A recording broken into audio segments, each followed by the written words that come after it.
Hello friends, welcome to Shantala's kitchen. ಇವತ್ತು ಮೆಂತ್ಯಕಾಳಲ್ಲಿ ಚಟ್ನಿ ಹೇಗೆ ಮಾಡೋದು ಅಂತ ನೋಡೋಣ. ಇದು ರೊಟ್ಟಿ, ರೈಸು, ಚಪಾತಿ ಎಲ್ಲದ್ರ ಜೊತೆನೂ ತುಂಬ ಚೆನ್ನಾಗಿರುತ್ತೆ. ಇವಾಗ ಎಲ್ಲರಿಗೂ ಶುಗರ್ ಅಂತೆಲ್ಲ ಇದು ಮಾಡ್ತಾರಲ್ಲ, ಮೆಂತ್ಯಕಾಳು ಎಷ್ಟು ಕನ್ಸ್ಯೂಮ್ ಮಾಡಿದ್ರೆ ಅಷ್ಟು ಒಳ್ಳೆಯದು. ಅದಕ್ಕೆ ಬೇಕಾಗಿರೋಂಥ ಇಂಗ್ರೀಡಿಯೆಂಟ್ಸು: ಒಂದು 3 ಸ್ಪೂನಷ್ಟು ಮೆಂತ್ಯಕಾಳು ತೊಗೊಂಡಿದ್ದೀನಿ, 1.5 ಸ್ಪೂನಷ್ಟು ಧನಿಯಾ, 1.5 ಸ್ಪೂನಷ್ಟು ಜೀರಿಗೆ, ಖಾರಕ್ಕೆ ಬ್ಯಾಡಗಿ ಮೆಣಸಿನ್ಕಾಯಿ ತೊಗೊಂಡಿದ್ದೀನಿ, ಒಂದು ಈರುಳ್ಳಿ, ಒಂದು 2 ಬೆಳ್ಳುಳ್ಳಿ ಅಂಥದ್ದು ಗಡ್ಡೆ ಬಿಡಿಸ್ಕೊಂಡು ಈ ಥರ ಇಟ್ಕೊಂಡಿದ್ದೀನಿ. ಬೆಳ್ಳುಳ್ಳಿ ಜಾಸ್ತಿನೇ ಇಡಿಸುತ್ತೆ. ರುಚಿಗೆ ತಕ್ಕಷ್ಟು ಉಪ್ಪು, ಫ್ರೈ ಮಾಡೋದಕ್ಕೆ ಎಣ್ಣೆ, ಆಮೇಲೆ ಹುಣಸೆಹಣ್ಣು, ಬೇಕು ಅಂದರೆ ಸ್ವಲ್ಪ ಬೆಲ್ಲ ಹಾಕ್ಕೋಬೋದು. ಇದನ್ನೆಲ್ಲ ಎಣ್ಣೆಯಲ್ಲಿ ಫ್ರೈ ಮಾಡಿಕೊಂಡು ತಣ್ಣಗಾದ್ಮೇಲೆ ಮಿಕ್ಸಿಗೆ ಹಾಕಬೇಕು. ಲಾಸ್ಟಲ್ಲಿ ಕೊತ್ತಂಬರಿ, ಸ್ವಲ್ಪ ಕರಿಬೇವು ಹಾಕ್ಕೊಂಡು ರನ್ ಮಾಡಿಕೊಂಡು ಆಮೇಲೆ ಒಗ್ಗರಣೆ ಕೊಡಬೇಕು. ಫಸ್ಟ್ ಇದನ್ನೆಲ್ಲ ಫ್ರೈ ಮಾಡ್ಕೊಳ್ಳೋಣ. ಕಡಾಯಿ ಇಟ್ಟಿದ್ದೀನಿ, ಸ್ಟವ್ ಮೇಲೆ ಬಿಸಿಯಾಗಿದೆ. 1 ಸ್ಪೂನಷ್ಟು ಎಣ್ಣೆ ಹಾಕ್ಕೊಳ್ಳೋಣ. ಎಣ್ಣೆ ಬಿಸಿ ಆಗಿದ ತಕ್ಷಣ ಫಸ್ಟು ಮೆಂತ್ಯನ ಫ್ರೈ ಮಾಡ್ಕೊಳ್ಳೋಣ. ಮೆಂತ್ಯ ಸ್ವಲ್ಪ ಕೆಂಪಗಾದ್ಮೇಲೆ ಬೇರೆ ಇಂಗ್ರೀಡಿಯೆಂಟ್ಸ್ ಎಲ್ಲ ಹಾಕಿ ಫ್ರೈ ಮಾಡ್ಕೊಳ್ಳೋಣ. ಎಣ್ಣೆ ಕಾದಿದೆ, ಇವಾಗ ಮೆಂತ್ಯಕಾಳು ಹಾಕ್ತಾಯಿದ್ದೀನಿ.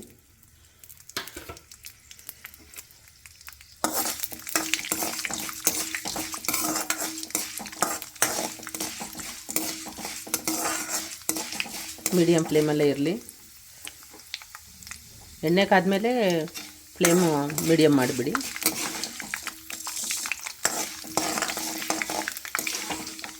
ಈ ಥರ ಗಮ್ಮಂತ ಸ್ಮೆಲ್ ಬರುತ್ತೆ ನೋಡಿ, ಕೆಂಪಗೆ ಆಗ್ತಾಯಿದೆ. ಮೆಂತ್ಯ ಎಷ್ಟು ತೊಗೊಂಡಿರ್ತೀವೋ ಅದರಲ್ಲಿ ಅರ್ಧ ಜೀರಿಗೆ ಧನಿಯಾ ಹಾಕ್ತಾಯಿದ್ದೀನಿ. ಇದನ್ನು ಸ್ವಲ್ಪ ಫ್ರೈ ಆದಮೇಲೆ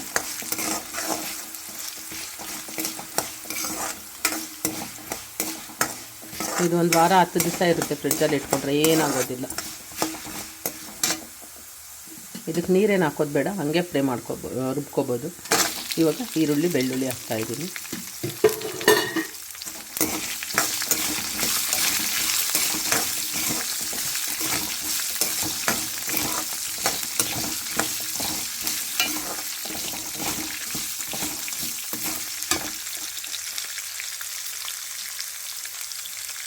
ಇವಾಗ ಮೆಣಸಿನ್ಕಾಯಿ ಕೂಡ ಹಾಕ್ಬಿಟ್ಟು, 1 ಮೆಣಸಿನ್ಕಾಯಿ ಎಲ್ಲ ಒಂದು ಸರಿ ಫ್ರೈ ಮಾಡ್ಕೊಂಬಿಡೋಣ. ಇದೆಲ್ಲ ಫ್ರೈ ಆದಮೇಲೆ ಹುಣಸೆಹಣ್ಣು, ಕೊತ್ತಂಬರಿ, ಕರಿಬೇವು ಕೂಡ ಬಿಸಿ ಎಣ್ಣೆಯಲ್ಲಿ ಹಾಕ್ಬಿಟ್ಟು ಸ್ವಲ್ಪ ಫ್ರೈ ಮಾಡಿ ತಣ್ಣಗಾದ್ಮೇಲೆ ಮಿಕ್ಸಿಗೆ ಹಾಕ್ಕೊಳ್ಳೋಣ.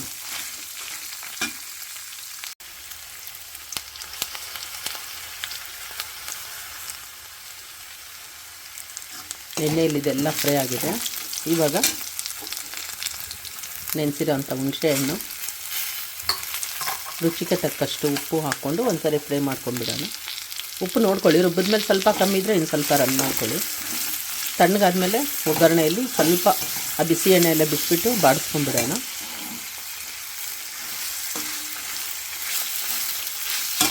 ಸ್ವಲ್ಪ ಕೊತ್ತಂಬರಿ, ಕರಿಬೇವು ಎಲ್ಲ ಹಾಕ್ಕೊಂಡು ಕಲಸಿ ಸ್ವಲ್ಪ ತಣ್ಣಗಾದ್ಮೇಲೆ ಮಿಕ್ಸಿಗೆ ಹಾಕ್ಕೊಂಡು.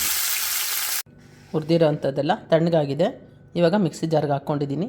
ನೋಡ್ಕೊಳ್ಳಿ, ಸ್ವಲ್ಪ ನೀರು ಹಾಕ್ಕೊಂಡು ಗಟ್ಟಿಯಾಗಿ ರುಬ್ಕೊಳ್ಳಿ. ಇದು ರುಬ್ಕೊಂಡ್ಬಿಟ್ಟು ಒಗ್ಗರಣೆ ಮಾಡ್ಕೊಳ್ಳೋಣ. ಸ್ಟವ್ ಮೇಲೆ ಕಡಾಯಿ ಇಟ್ಕೊಂಡಿದ್ದೀನಿ. ಆವಾಗಲೇ ಫ್ರೈ ಮಾಡ್ಕೊಂಡಿದ್ನಲ್ಲ, ಅದೇ ಕಡಾಯಲ್ಲೇ ಎಣ್ಣೆ ಹಾಕ್ತಾಯಿದ್ದೀನಿ, 1-2 ಸ್ಪೂನಷ್ಟು. ಸಾಸಿವೆ, ಕರಿಬೇವು ಹಾಕಿ ಒಗ್ಗರಣೆ ಹಾಕ್ಬಿಡೋಣ. ನೋಡಿ, ಚಟ್ನಿನ ಈ ಥರ ನುಣ್ಣಗೆ ರುಬ್ಕೊಂಡಿದ್ದೀನಿ.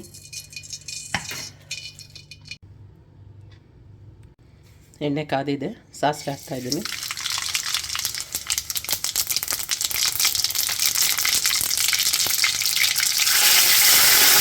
ಕರಿಬೇವು ಹಾಕಿ ರುಬ್ಬಿರೋ ಅಂಥ ಚಟ್ನಿನ ಹಾಕ್ಬಿಡೋಣ.